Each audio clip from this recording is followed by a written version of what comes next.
Good to go. Thank you, Rachel. Thank you. You ready, Campbell? Yes, let's go. It's gonna be really fun. I know. All right, the screen is looking The lights. good. The lights are good. The door's closing. Oh, I think the guys are over here. What's up, guys? Hey. Hi, guys. Campbell. Come on. It's season finale. Are you guys ready? You ready? Yeah, definitely. By the way, I'm loving the t-shirts. 2021 MLS Cup champs. Yeah. Let's Let's do it. Definitely. See ya. Ladies first. Thank you. Let's do this thing. Ready, Campbell? Yeah. Let's get it done.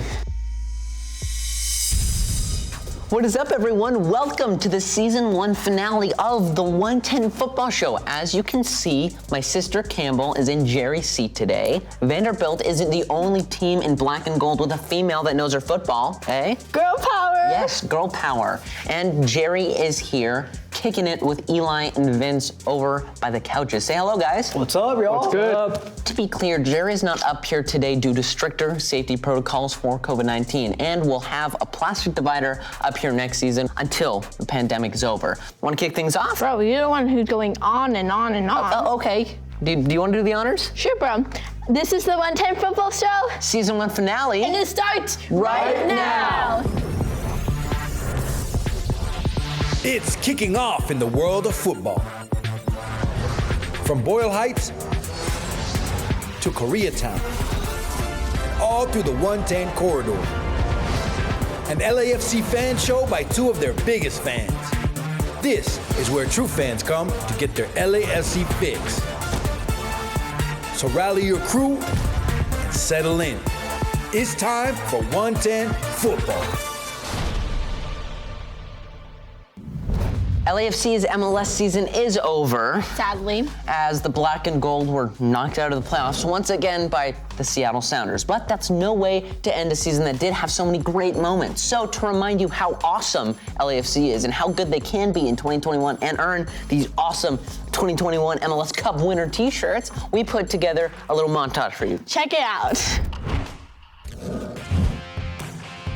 Keeper was left stranded and pays the price. Danny. The 16-year-old Christian Torres, his first goal in MLS. I love Christian Torres, but then I realized I'm 2 times older than that guy. Bright Phillips looking for the grand finale. Maybe Vela will provide it. On his return, normal service immediately resumed.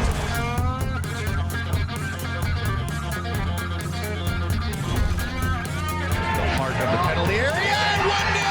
And it's Dejan Jakovic, the Canadian international. Who else, of course? This is my favorite one, dude.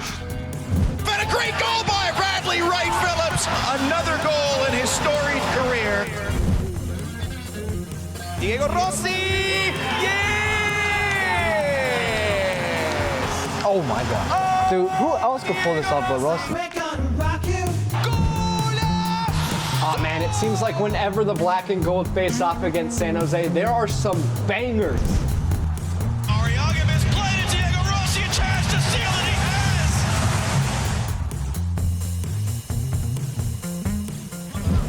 And Wright Phillips has managed to tuck one in. Carson, you got slaughtered and you stopped. Go back home. Bella. And Bella still. And Bella goes for the chip and scores. The master of all his amaze. A heavenly touch. Directamente la casa Rossi. ¡Gol!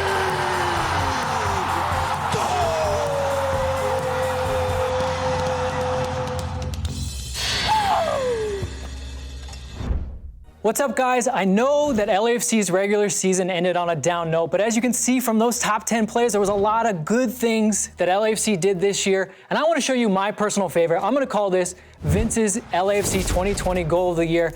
And I know a lot of goals of the year, they're individual brilliance. It's a great bicycle kick, a good free kick, a mazy run. I love team goals. You wanna know why? Because it's recreatable. And this team goal had a lot of the great ideas that LAFC had from 2019 and something to build on again in 2020.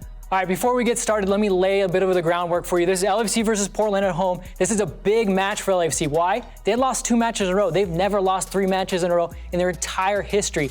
And what this play has, again, is a lot of ideas that I really like from LAFC that are recreatable, that really are nice for them going forward. So before we even get the play going, I just want to point something out here.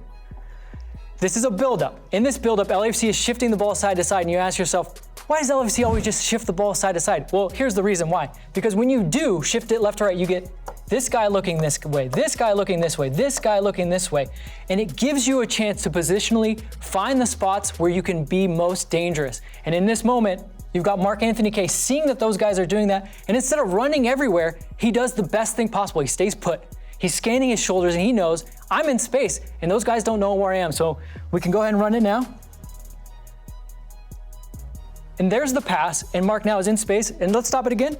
And so Mark is able to take that pass because he found that space. He's able to be on the side of the defense. You always want to position yourself either to the side or behind defense so you're not easy access. And then from there, he can pick up his head and he can be dangerous, which is another LAFC idea, is verticality. This pass right here is a dangerous pass. It's the true essence of vertical. It's as vertical as it gets. But look what else it does. 1, 2, 3, 4, 5, 6. More than half the Timbers players are now out of this play. 1 pass, 6 players. You can't beat that for verticality and for dangerous progressive passes. So we can go ahead and pick it up and run it again. And from there, it's on the move. Brian Rodriguez, he knows that he activates. Diego Rossi then activates off that. It's concerted movements. It's movements one to the next, station to station. And LAFC knows once they've got a team on the move, they're so dangerous. They can fill in those spaces. They know the dangerous areas to play the ball. And they know that they got this guy, Diego Rossi, to finish him off. All right, guys, as you can see from that play, I'm confident that the black and gold will return to form and consistency next season. It's ideas like this that's gonna get them there. And with a healthy Carlos Vela, we're gonna be rocking in 2021. Now, from the wheel, it's the Reynoso brothers with their spin on things. It's Jerry's Give and Go with Omar, series finale edition. This week's hot take: what is the single thing LAFC needs this upcoming season? Well, with that, we made it to our final edition of Jerry's Give and Go. It's been a long road, a very weird road, but we got here. Omar, let's go ahead and get right into it. How does this game work? We spin the wheel, whoever it lands on, we read the tweet, and depending how good the take is, we give you a prize that we choose. It's that simple. All right, well, Omar, for the final edition, give us the honors. All right. Who's gonna get a cap? Who's gonna get a hat, a scarf, a shirt, a pin? What else we got? Stickers? Trevor Rayleigh. At Trevor Rayleigh says, a legitimate fullback unless Bob wants a 5-man back line, then start looking for wingbacks. 5-man back line, I'm not so sure. Fullbacks, most definitely. Our defense does need a lot of work, and that is something that we for sure need to look into next season. 5 men in the back line. I could see that happening, but with 4 in front and the last man. Oh, I like that one. I could see that having fun with that one. I'll get you a scarf for that one. There you go, I Trevor. agree with that one. Scarf, all right. Yeah. All right. All right, who's up next? Oh, my choice. Okay, I'll go with it. I'll choose. At 27_red says, no COVID. No. Very simple. No COVID. No COVID. Just wear a mask. Just take care of yourself. Just social distance. Just hand sanitizer. That was a great one. Let's give him everything. Yeah, just Get everything that Omar's wearing. red_27. That's all the you. Scarf, want. the shirt, the hat, the pins. That was. It comes with no COVID. That's. All right. Well, just. I'll go then, dude. Okay, I'm going. Well, I'll go.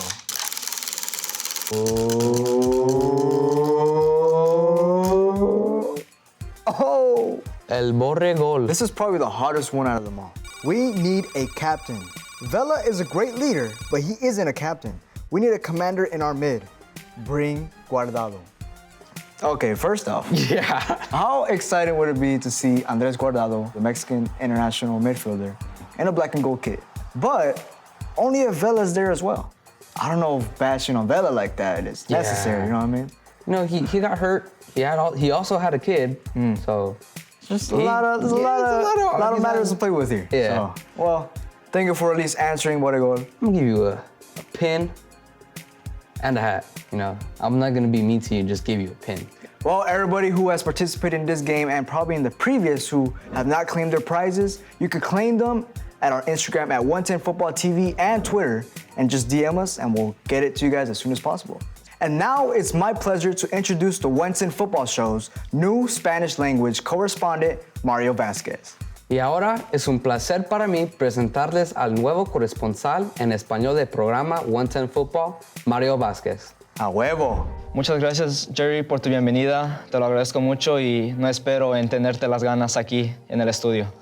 Hay muchas cosas que me gusta sobre el club, pero lo que más me gusta son sus fans, porque siempre están apoyando en las buenas y en las malas y siempre son fieles al equipo. Yo admiro a todos los jugadores del LAFC, pero a los que yo admiro más son a mis compatriotas mexicanos, Carlos Vela y Pablo Cisniega. Yo admiro mucho a estos jugadores mexicanos porque dan garra y dan lo mejor en su campo y estoy muy agradecido de que estén jugando en el mejor equipo de Los Ángeles y de la MLS. Espero que tengan mucho cuidado y que tengan un buen feliz año nuevo y feliz Navidad. No olviden suscribirse a nuestro canal de YouTube y seguir nuestra página de Instagram @110football. Que tengan bonita tarde. Muchas gracias.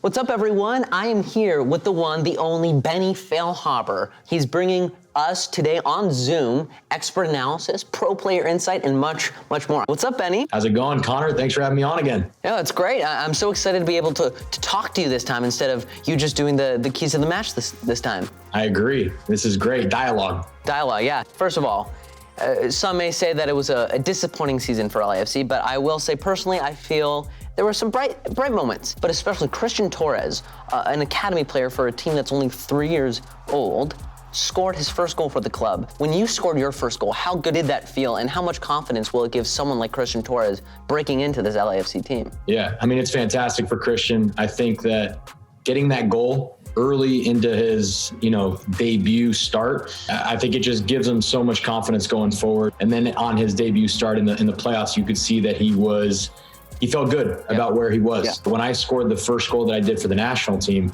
I felt like I belonged there. LAFC has never shied away of saying that they're going to be a selling club. If you were John Thorrington, which of the group of players at Tuesta, Diego Rossi, Brian Rodriguez, based off this season, do you think it's time to let some of those guys go, and who do you think it would be? It's tough to say. I think that there's a good chance that, Diego, Edward Atuesta are two guys that have probably been at the top of the value in terms of the market value. But if you're able to maybe get a guy like Brian Rodriguez, who has come in, he's obviously got tons of talent, but for whatever reason, he just hasn't fit in perfectly with the squad. Yep. If you can go and get some really good money for him and now redistribute that into the roster, I think that would be the guy to try and do that during this offseason. Bob Bradley. Very aggressive guy. I wanted to know from you, because you've had past experience playing under Bob Bradley. How would the locker room feel after a loss like that? Bob, just as a whole, he'll take that game, and it's a microcosm of the season. The defense was never in the same togetherness that they were in 2019. Obviously, they lost Walker Zimmerman. Mm-hmm. That was coming into 2020. Eddie Segura was really the only guy that was there. Harvey still played sometimes, but it was Palacios, and not to mention a new goalie as well. Yeah. So 4 out of the 5 positions in the back were always rotating, and there was never that cohesiveness and consistency. And I think that's one thing that Bob can definitely, talk about with the team. They've got to get back to, being a stingy defense and not allowing as many goals in really inopportune times as they did this year. As a former player, how do you say your goodbyes at the end of the season? Yeah, I mean, Connor, that's a great question, because it's one of the weirder things in MLS, and this doesn't happen in every league in the world. There's teams, I think, this week that decided who they're going to keep in terms of option contracts and who they're not going to keep. So really, teams that have left, that are out of the playoffs and have left their bubble, their team bubble, they say goodbye without knowing if they're going to be back or not. It's as simple as that. And it's strange. I played with 4 teams in MLS, and there were several times where I left the team where I wasn't sure. And I said bye to everybody. I'm like, look, hopefully I'll see you guys next year. But if not, it was an awesome season. I wish you good luck, and we'll see you next time. And that's it, Benny. I just wanted to thank you so much again for hopping on the call, first of all, and just being part of this amazing cast. It was so great to have you here for our first ever season, and hopefully we'll have you back maybe in studio next season. What do you think? Yeah, let's do it. I love this, and hopefully, your shirt's telling the tale there for happier days ahead. No kidding. 2021 MLS Cup champions. Me and Benny are speaking it into existence. Thank you so much, Benny.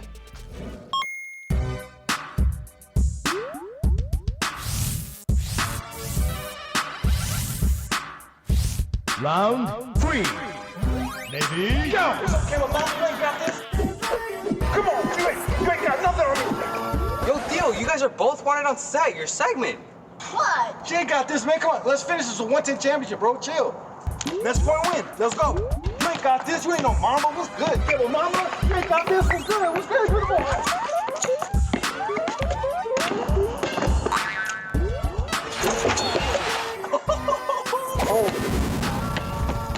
Game over.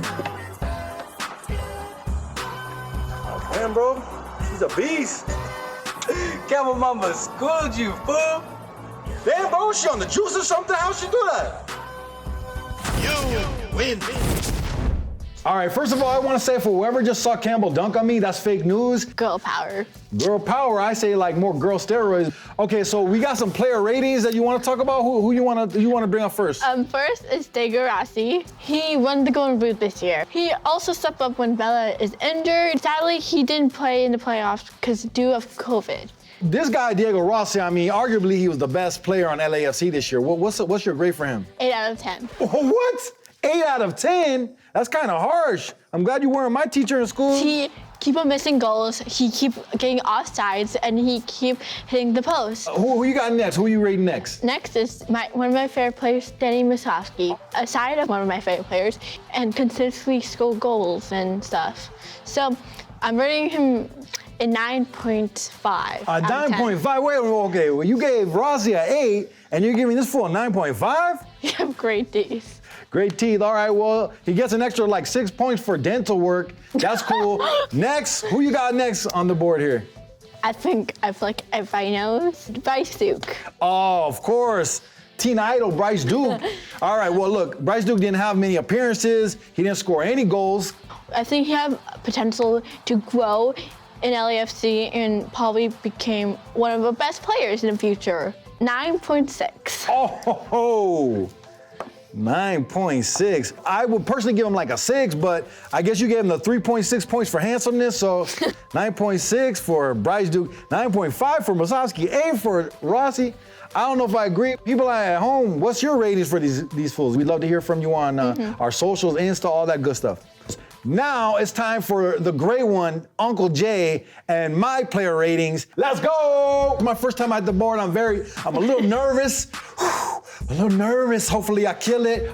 So these are my player ratings. You know, the first guy I gotta talk about, the notorious BWP, Bradley Wright Phillips, comeback player of the year, and he balled out straight up. I bet you didn't know he also spit some hot lava flow as a grime MC in the UK. When I shot lyrics couldn't be harder, you couldn't be anybody, you chose Marvin. I'm gonna give this full 8.5. Let's go. Wow. Listen, Rossi, you're great. We know who the boss man still is, baby. It's Vela. Let's go. He's had a tough season. He didn't play in MLS's back because he had a kid and he had a knee injury, as we all know. Let's not forget, he was still balling out. He gets a 9.5. These two together with Rossi, dude, that's gonna be a sick combo. 2021, let's go. All right, so my third pick, it's gotta be Kenneth Vermeer. All right, now look, Vermeer's a baller. I mean, he kept clean sheets against Germany and Spain. You know, he won man of the match his first game with LAFC against Peñarol. The fool is from Amsterdam. Straight up, Amsterdam is the joint. I don't know if you ever been to Amsterdam. It's got amazing long-legged ladies that like to ride bicycles everywhere. You know what? I was gonna give him a 4. Let's give him a 5.7. Let's go. That was our player ratings. Let us know what you guys think. We wanna hear from you on Insta, on the socials. Let us know. Down to comment. Let's go. We'll see you in 2021. The 110 Football Show is filmed at XRM Stages in Burbank, California.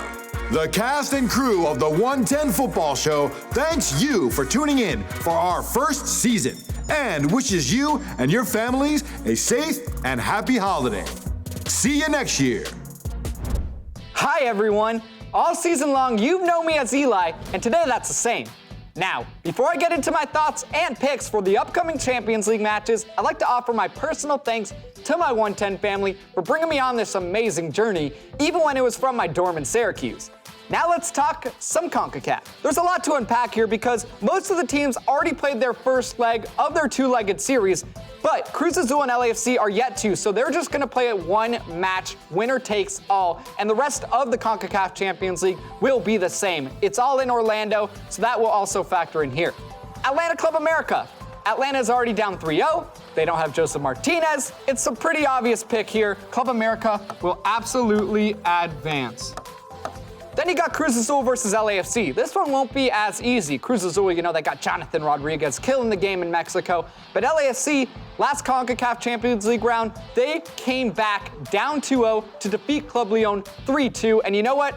I'm feeling it. LAFC will advance here. Now we got Tigres versus NYCFC. The first leg was pretty boring up until the 90th minute when Eduardo Vargas scored the game winner. Tigres has such star power, I gotta go with them here. Last but not least, in the quarterfinals, we got Olympia versus the Montreal Impact, the one Honduran team versus the one Canadian team. And surprisingly, Olympia's up 2-1 in the series. And you know what? I'm going with the underdog upset. Olympia will knock off the MLS side. Here we are, the semifinals. Let's start up top. Club America, they got Henry Martin, they got Gio Dos... Never mind. And they got Guillermo Ochoa. Given LAFC's history in a knockoff tournament, it's not looking too bright for them. Club America, they own the CONCACAF Champions League. Sorry, black and gold fans. Then you got Tigres versus Olympia. The Liga MX Giants, they got Gignac, the best player in Mexico. And Olympia, honestly, I can't name a single player on that team. It's pretty obvious who I'm going here. Tigres will make the final, and they will face off against Club America. So there you have it. Two Liga MX teams in the final. Yep, same old story every single year. It's boring, but it is what it is. And in the final, you know, Club America, I said they own the tournament. They've won the most CONCACAF Champions League titles, 7, and I think they're gonna get their 8th here. Club America will win the 2020 CONCACAF Champions League. There you have it, guys. And now, like the teleprompter says, take us out, Colopsises, or Colopsises? How about just Connor and Campbell? Thanks, Eli. And, you know, as it pains me to say this, I kind of have to say it, right? Yeah. That's a wrap on this season of the 110 Football Show. Gross. Well, not gross, Campbell. It's just, you know, it kind of sucks, and mainly because that means LAFC got knocked out pretty early into the playoffs. But we're gonna be back next year, and we're winning gold in 2021. Facts. And you can watch all 26 episodes of 110 Football right here on YouTube. And for more content 110 Football, check us out on Instagram and Twitter at 110 Football TV. We got great segments, games, and giveaways. We have crazy comedy skits, player interviews, special features, and much, much, much, much, much, much more. Too many muches. But there really is a ton of cool stuff available. And anyway, I guess that's it. It's not really a goodbye, but it's rather a see you later. So, for the last time this season, I'm Connor. I'm Jerry. I'm Campbell. I'm Omari. I'm Eli. I'm Vince. I'm okay. I'm Betty Feilhaber. Thanks for watching, and see you next year on the 110.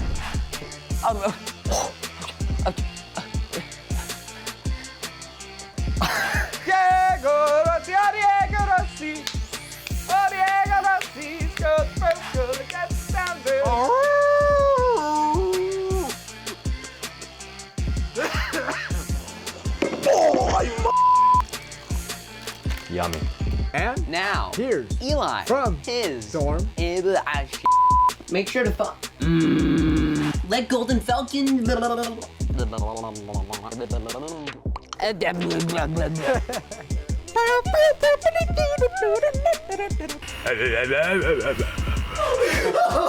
Falcon. Oh, she's back. What's up?